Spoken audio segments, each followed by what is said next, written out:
Kaixo Alberoa ikastola. Gu Orioko herri ikastolako DBH bateko ikasleak gara. Gu ere ikastola baten parte gara. Naiz eta badakigun zuen egoera desberdina dela.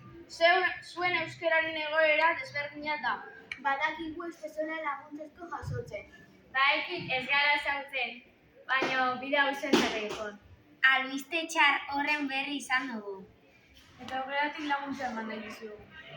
Eta gure helburua da zuei aurre egiteko indarra ematea. Ontako material bilketa bat martxan nahi du jarri. Baina ez dakigu ze material nahi dituzuen. Maiko Lazar, Mundu, Margo... Espero dugu zuek gure lana errestea. Espero dugu lehenbailen arazo hau konpontzia. Euskal Herriko ikastola guztigaitik animok eta gu laguntzeko prest gaude. Zuekin gaude!